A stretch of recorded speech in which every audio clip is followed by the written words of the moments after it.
เพณีลาวประตูเงินประตูค่ำประตูค่ำเมืองแรกขอโทษประตูค่ำผ้าผูกผ้าผ้าไม่ได้ทุกที่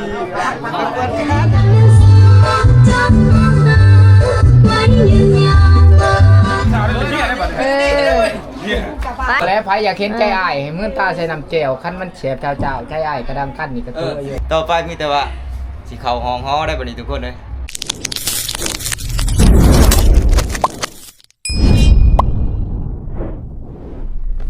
กราบทักทายสบายดี FC เบิร์ดสุขุทุกคนบ่ว่าสิอยู่ภายในและต่างประเทศทุกคนและก็ยินดีต้อนรับเข้าสู่ช่องเบาเฮียงคนหากินคือเก่าสำหรับมื้อนี้เบาเฮียงก็กำลังสิเดินทางไปเข้าพิธีบายสีสู่ขวัญอยู่บ้านเจ้าสาวทุกคนหลังจากที่เบาเฮียงได้จัดงานผูกแขนหรือว่างานสู่ขวัญอยู่บ้านเบาเฮียงเองแล้วในมื้อก่อนนะได้ตื่นมื้อเช้ามาปุ๊บเฮาก็สิได้เดินทางไปบ้านเจ้าสาวอีกเทื่อนึงแล้วก็พร้อมกับทีมงานซั่นซะแห่ขบวนขันหมากไปทุกคน เลขนั้นเป็นเลข2เด้อเลข3ตัวฟ้าว บนทางนี่บนทางไปนี่ นี่ อ๋อทุกมื้อนี้ก็ สบายดีเด้อสบายดีเด้อพากั มื้ น อ ไป นี้บ่เฮียงก็รู้สึกเป็นเกียรติเพราะว่าดองไปส่งมื้อนี้ ส่งไหน หลังจากที่บ่ได้พ้อกันหลายเดือน 10 เดือนคนละ เกือบปีแล้วเนาะ 10 เดือน10 เดือน10 เดือน50 เดือน นี่ป้าบ่ได้เลยมา เพิ่นป้าเฮาบ่ได้มาตั้งแต่ว่านี่พุ่นแหละเพิ่นมาเพิ่นก็มานอนอยู่พี่ วันนี้ไปส่งเพิ่นวันนี้ อ้าว นับแต่วันนี้ไปต้นไปความรับผิดชอบของบ่เฮียงก็จะหลายขึ้น นี่แหละหนทางไปทางดินแดงทุกคนเลยระยะทางก็สิประมาณ50หรือว่า60กิโลนี่ประมาณนี้เรื่องฮอดบ้านเจ้าสาว ตอนนี้ยังเป็นเจ้าสาวอยู่บ่ทันเป็นเมีย ยัง แต่ว่ามือต่อไปวิทย์ขึ้นนี่ป้าเป็นเมียแล้ว เป็นเมียแล้วเอาเข้าป่าน้ำเลยเด้อ นะ เอาเข้าป่าน้ำได้ จะได้เข้าป่าน้ำ เขามัน ก็จะได้กะไปติดตามเบิ่งน้ำกันทุกคนเลยไปหอนเพื่อนเจ้าสาวแหละไปเบิ่งบรรยากาศภายในงานน้ำกันว่ามันสิเป็นจังไดตอนนี้เวลา7:30แล้วทุกคนเลยแต่ว่าเพิ่นนัดผูกแขนน่ะ8:00นว่าจักสิไปทันหรือบ่ ท่าน ไปทันจักโมงกับผูกจักโมงแหละท่านตอนใดก็ผูกตอนนั้นเนาะ โอ้ยแม่นแล้วเสียงมันตรงเป๊ะโอ้ยทางก่อนมันยากตายโยมเอ้ย ทางยางอันนี้คือทางดำหลังจากที่วิทย์ทางดำเขาไปทางแดงอีกทุกคนเลยเพื่อหอดบานจะเศร้าอีกก็มีทางแดงทางหินแห่คือกันคือทุกคนเห็นนั่นแหละบางอย่างก็เคยถ่ายทุกคนได้เบิ่งอยู่สบายดี จะมาป้อม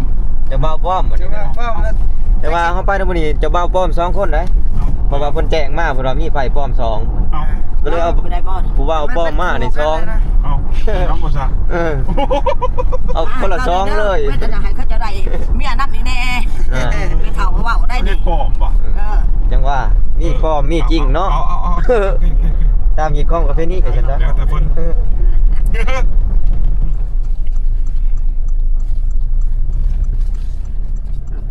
กูได้ยังหลังใช่ตัวบ่ คือได้ชูทางบ้านเขาอย่างนี้แหละไปมากัน ทางเขาบ้านจะเศร้า สุดยอดไป พอๆกันกับบ้านเฮาเลย คือกันนั่นแหละ โอ้ เอาไป นั่นแหละเขาบอกว่าถ้าบ่ได้มากเดี๋ยวรถต้องรถโฟวิว บ้านเฮาก็บ่ รถโฟวิวได้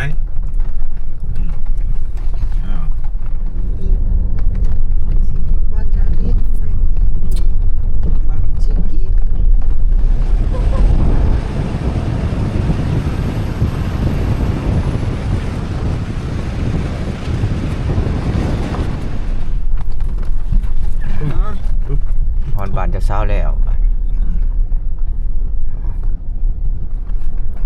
ก็เจ้าคือสิทาเนาะเฮามานี่เลทไปตั้งชั่วโมงนึง เล่นแล้วทางยากน้องห้อยหายของบ่ได้เด้มัน ทางอย่างในจักหน่อยเด้อ วันนี้ข้าววัดชีมาแต่เช้ามันก็มาบ่ได้เนื่องจากว่าผู้เฒ่าผู้แก่เขาเจ้าเขาเมื่อยจะว่านนี่เด้แล้วรวมทั้งตัวพร้อมมันบอก เจ้าก็บ่อยากมาแต่ว่าเจ้าก็มาบ่ได้ให้เจ้ามาเองกัน เมื่อย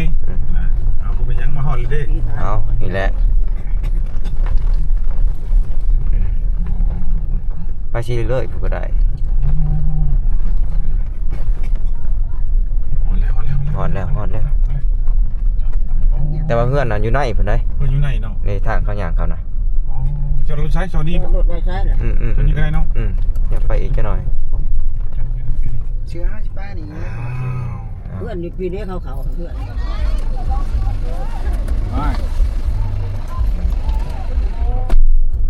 อันนี้คือทีมงานกระบวนขันหมากแห่เคยมารถนี้รวมทั้งหมดนี่แม่นหาคันทุกคนที่จริงบ่เฮียงนำบ่เบิดย่างมานำลังอีก2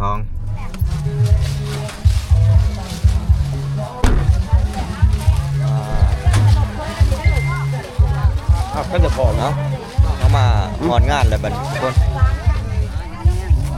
โธ่บ้านนี่ถ้าที่เว้ารวมแล้วนี่ว้าว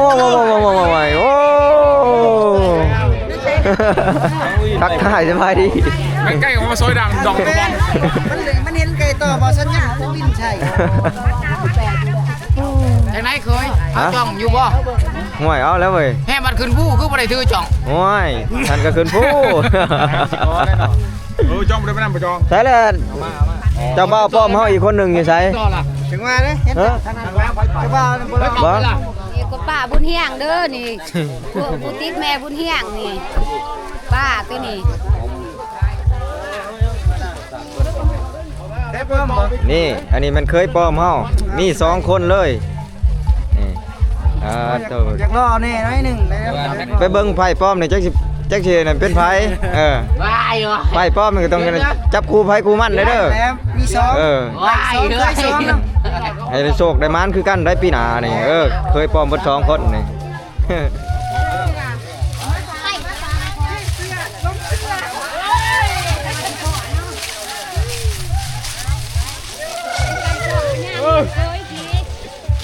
เอาเคยเด้อ วายลองเพลงดิเฮ็ดบ่ทำไงเฮ็ด เข้าเฮ่ไปธรรมดาก็เข้าบริวิวมาก่อนคุณบอลที่นะบอล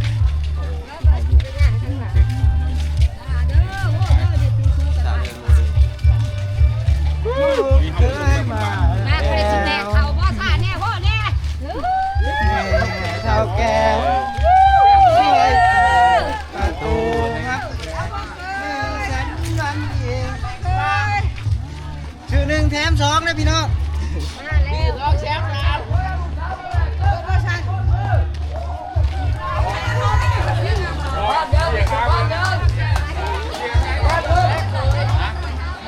อันนี้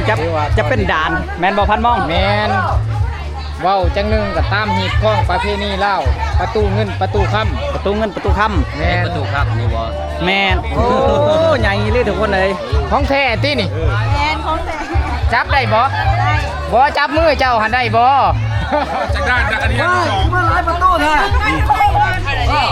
เอามาจับไว้ล่ะสองนี่น่ะ ประตูย่างนี่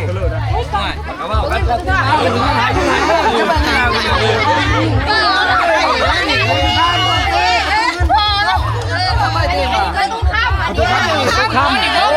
ค่ำเบิ่งแม่ขอโทษประตูค่ำ จะพี่ก่อนครับจะพี่ก่อน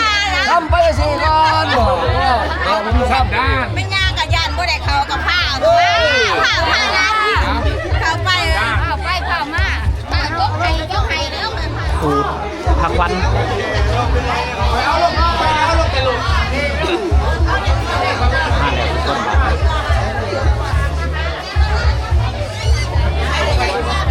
มานั่งทีละ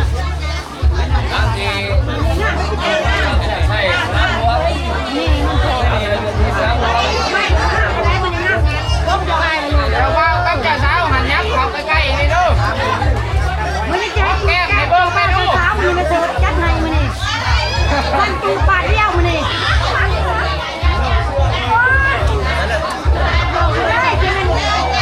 งานนี่ก็คิด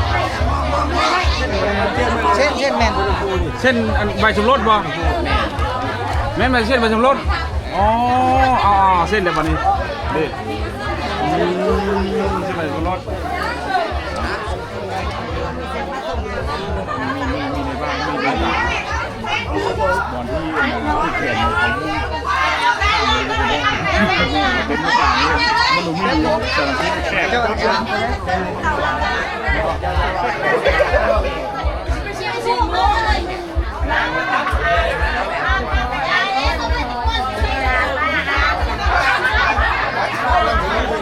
หลานโกงมาเขาจะเพิ่มไปอีกได้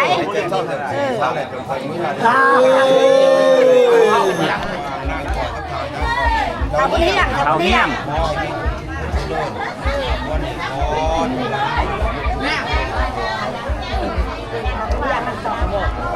หม้อได้หนึ่งหม้อครับหม้อไป ไปรวยเด้อร้านเด้อ หม้อไปเขาได้ ไม่จ่ายซะ หม้อที่หม้อทางแก้นี่คือท่าจะหม้อ มาคุณนะคุณไม่คุณหลังคุณรวยเด้อ นี่แม่ลุงชัดเลยที่เลยทำลายบัญชีหน้าที่ย่างข่าวพวกควนนี่คล้องหมดในเกมเลยควนเอาด้วย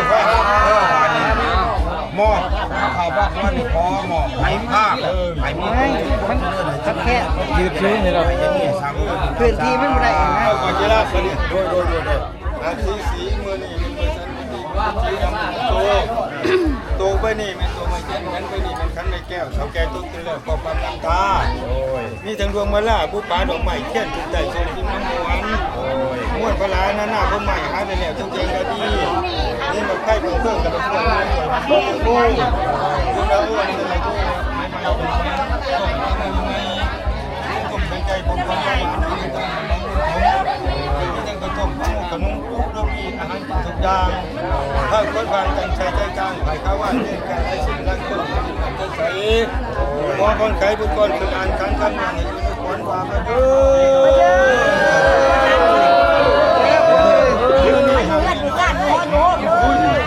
อันนี้จะเป็นพิธีเอิ้นควัน มารวยมาพูดทางนี้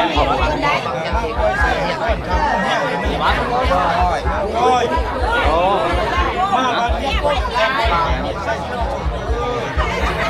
ผูกไปตรงไหนผูกไป หน้าทุกถึงหยอดหน้าแข็งแก่ทุกจะวัดชีวิตไทยมันจะลุกได้เดี๋ยวเด่นนี่เจ้าในทุกผู้ต่างต้องนี่กำจัดอะไรโอ้ไทยไม่ใช่ค่าจ้างมือซื้อรถอีโก้คันนึง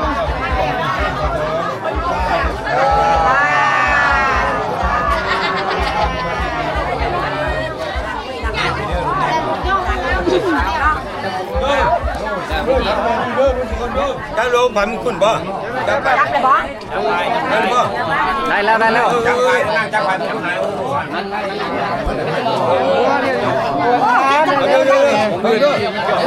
เดี๋ยวเฮ้ยมาไปเทียนเทียนเทียน จังกว่าเลยจังยามาทำสมาธิจำเป็นโยมุทั้งหมด นุกเด้อจะบ้าปวดค้ากับหัวเท้าแต่ขึ้นหูก็ยังเก่ง ยังอีกดีโอ้ยพัดดอกมาไผ่ใจเย็น เทียนเลยให้นอกจ้องทั้งเด็กกระดาษ อันนี้จะเป็นพิธีสูดควัน บ้านกระไดมันนี่แต่งตัว เอิ้นควันจะเบาจะเศร้าให้มาอยู่นำกันทุกคน ว่าสูในสุด อีกวินาจังกาลีนาจังกุตังอาทิตย์ยามา เป็นตะกันตัวแค่นี้นะ อีกวินาจัง เบิ่งแต่ไพ่เทียนอย่างเดียวพันเฮียง อีกวินาจังกาลีนาอาทิตย์ยามาสุขติเป็นโลกของ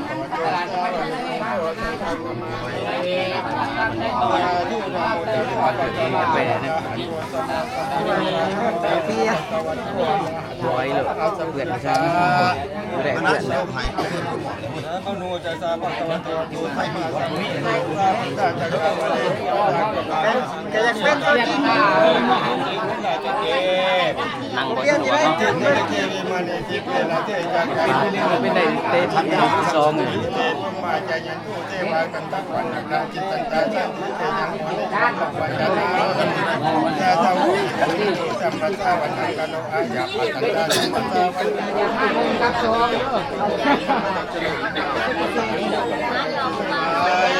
คุณก็เลยซื้อมาลงทุนไปคุณไม่ได้กินปลามันนะไม่ได้กินปลากองพูดไปอย่าพูดไปอย่าพูดนาตัวเล็กพูดมีดามันได้พูดผู้บาอาจารย์พูดจงเสลีลงมาเลิกจงรักษาจากคนเดียวไม่ได้ต่อยจะได้มาจากเป็นเพ่งเงินนะ ไข่ป้อมว่าครับไข่ป้อม หน่อยเนาะอายุจักปีละไข่ปอ พอดีมอสมกับ 2 ปี 2 ปี เคยป้อม มาตั้งเคยป้อมนี่ที่เท่าเลยนี่ยังบ่ทันได้เมีย ไปปอน13 ปีนึง ที่จาม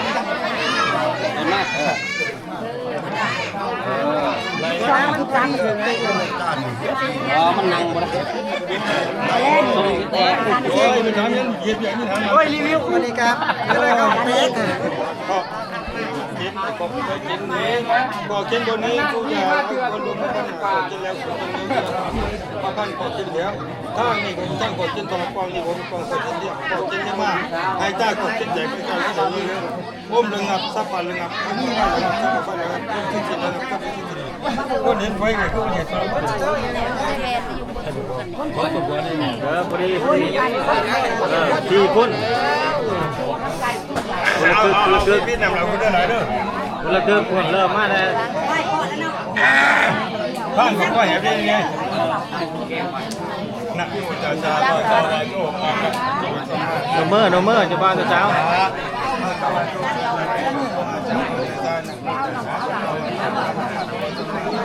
เอาไปก่อน มันเฮ็ดหน้าได้เดียว ได้แต่ทานที่นึงมันจึงไปจึงได้มาหาทางคืน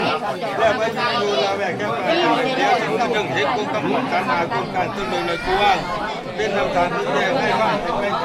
ผู้ทำว่าถ้าเกิดการใช้กูผมกำลังกันปัญญาบ้านผมพาประกาศเป็นยิงเกินบ้านคนนั้นพาไปไหนทุกทีพาไปไหนทุกผ้าพาไปไหนทุกทีทั้งเหลี่ยมอยู่ช่วงทุกทีกินเลี้ยงมาเดินมากินเชื่อกินเลี้ยงเชื่อหูแสงสว่างช่วงกินเลี้ยงช่วงดูมาคุ้มมาจะคุ้มคุ้มมาโอ้โหดู โอ้ยหน้ามันจะมาสบาย กุ้งมันกุ้งจังจังเลยมา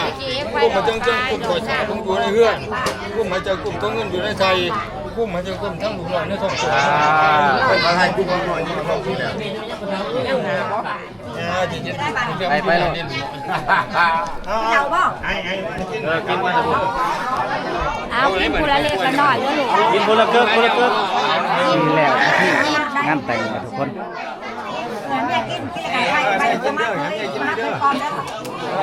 ไอ้เพื่อนเดี๋ยวรู้มาให้มันหน่อยกินแน่ที่มาให้ตัวนี้ กินน้อยนึงกินน้อยนึงกินน้อยเดียว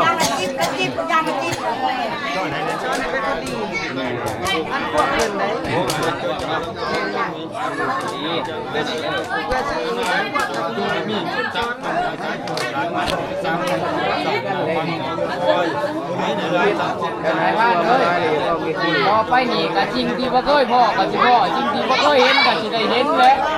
ร้านถ้วยนึงเขาก็สิเห็นแล้วบัดนี้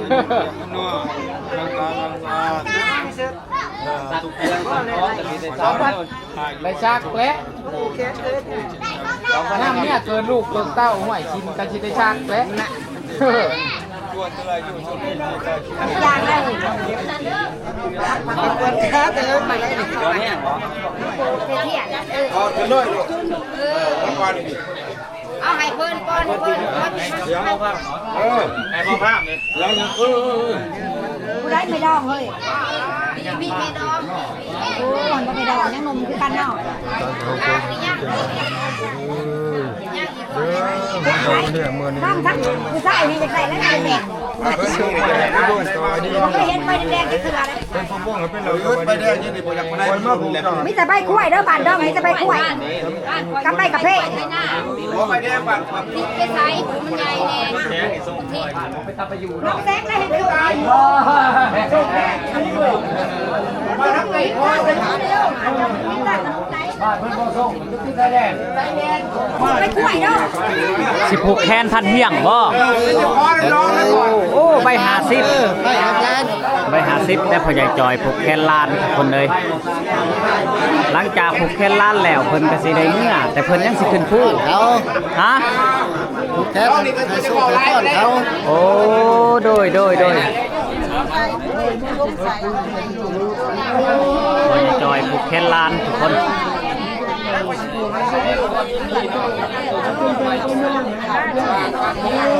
พ่อใหญ่จอยก็สิคิดฮอดพันเฮียงแล้วบัดเพราะว่าพันเฮียงสิได้มาอยู่บ้านเนี่ยแหละทุกคน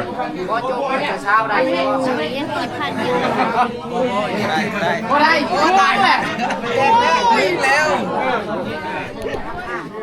ถ้าแกเสือถ้าแกโดนแง่เขาว่าให้ปฏิเสธยาเสือเขาว่าครั้งนี้ขอบใจเด้อที่ซก เชิญนะพี่นะ ใส่เลย2,000 มันก็แชร์ไปช่องเสียง เอามือนี้เอาไปพักผ่อนประมาณเดือนหนึ่งไปเสือสิเอาเลย2 คนเจ้า บ่มันลูกกับมันพ่อไว้ก็ได้ ไปพ่อเจอคือบอกกันนะว่า จี้กันเลย โอ้ยปวดขาคนที่นาเนี่ยเสือสีแดงเนี่ยไอ้คอยคนละแกต้องเอาไปเบิดไอ้ห่า เนี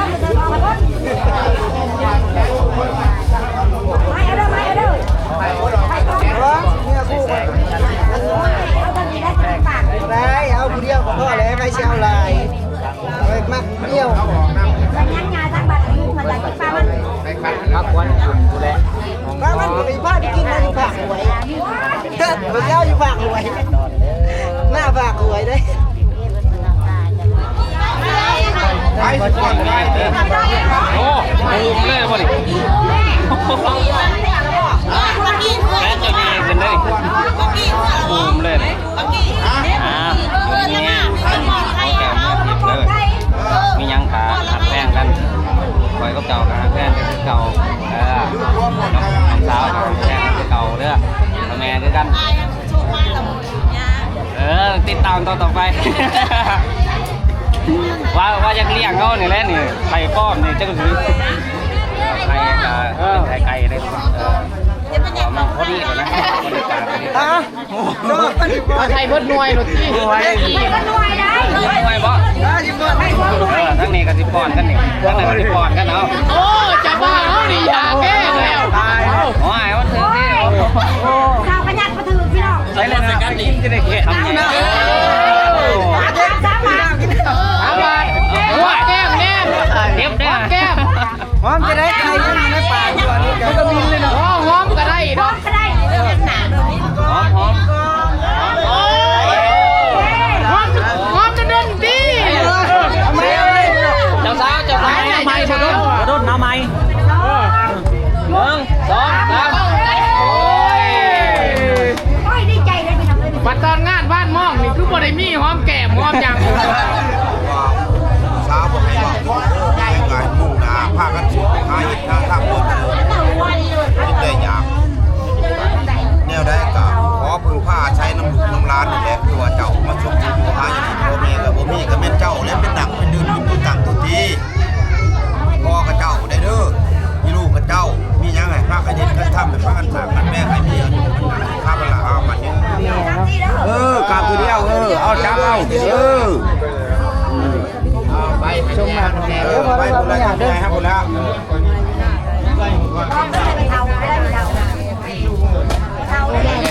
ฮะ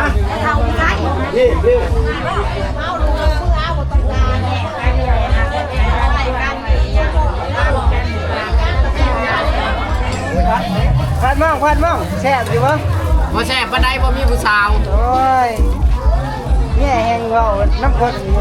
ไปว่าไงคือเมื่อกี้น้องเขา อิ่ม ยิ้มเลย ดันก่อนมูแล้ว โอ้ใส่แต่มาเลยบ่ มานั่งมา โปรเจกต์ทำยังไงให้ FC เบิ่ง เราไปเห็นผู้แม่นเห็นบ่ มาแม่จะกินหรอวะ ชอนกระดูก เอาแม่ ใส่เป็นร่องคือเห็ด กินแต่แสบเลยนะทุกคนทุกคนเอาขออนุญาตกินข้าวก่อน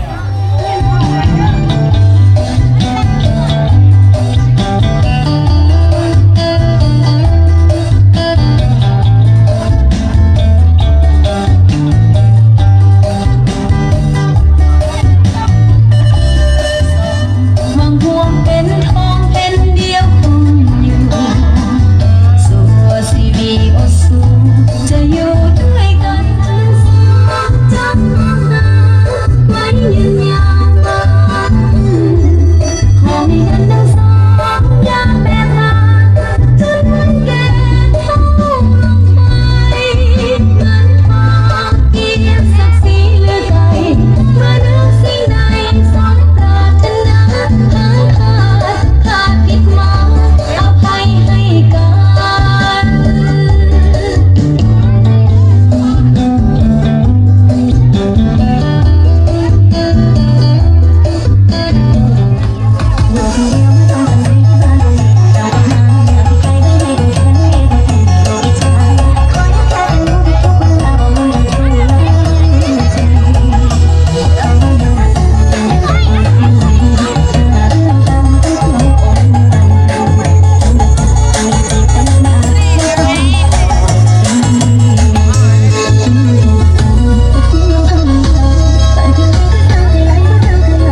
เป็นกล่องหวยไรไอ้บ่ได้ถึงบ่เสียงใหญ่พ่ออันนี้เครื่องเสียงปังโบแอปเปิ้ล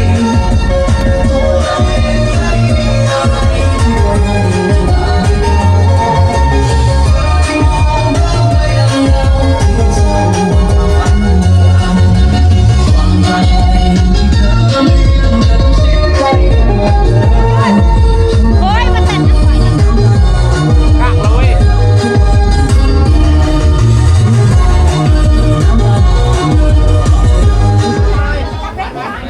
จุ๊บไปแล้วผม ไปใช้เรื่องวันนี้ไปเลยลุกขึ้น มามา จับจับนี่ก็ได้บ่สิจับชื่อคืนให้ก็ได้ อีลีนี่ พี่ถึงบอกได้เหรอไรไป เอาสิเข้าห้องได้บัดนี้เนาะ ไม่ผู้สาวได้เป็นเนี่ยได้บัด เออไป มาได้หันจับมือจุงปลาตอนนี้จับได้อีดอกมือไม่มีดูหมูห่อ เข้าห้องฮ้อนแล้วบัด คื นี้ อ เนาะ เพิ่นว่าเอาแล้วไผอยากเห็นใจอ้ายให้มื้อตาใส่น้ำแจ่วคันมันเสียบเจ้าใจอ้ายกระดำคั่นนี่ก็ตัวอยู่ ไอ้เพิ่นสิเพิ่นสิกินหยังก็กินนี่นะ อ๋อนี่บอล เอาเลือกกินก่อน จบ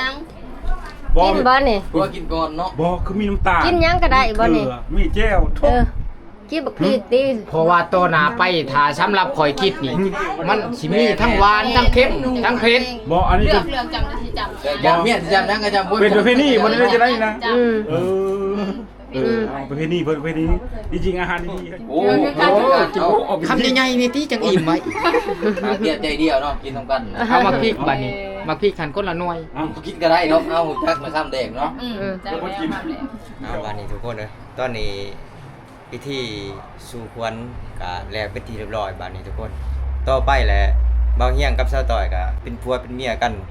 อย่างสมบูรณ์บ้านนี้ทุกคนเลยเป็นจังได๋ รู้สึกแปลก รู้สึกแปลกตื่นเต้นอยู่บ่หรือจังได๋ ๆบอกธรรมดา ธรรมดาเนาะดีใจอยู่บ่ได้ผัว ก็ดีใจอยู่ เบาเฮียงก็ดีใจอยู่ทุกคนนี่ครั้งหนึงในชีวิตทุกคนที่เบาเฮียงก็มีเมียแล้วบ้านนี้ทุกคนเลย ภูมิใจบอกมีเมียเป็นของตัวเอง ต่อไปมีแต่ว่าสิเข้าห้องฮ้อได้บัดนี้ทุกคนเลยเอาปิดคลิปไว้ซ้ำนี้ก่อนคลิปวิดีโอหน้าพอกันใหม่ทุกคนบ๊ายบาย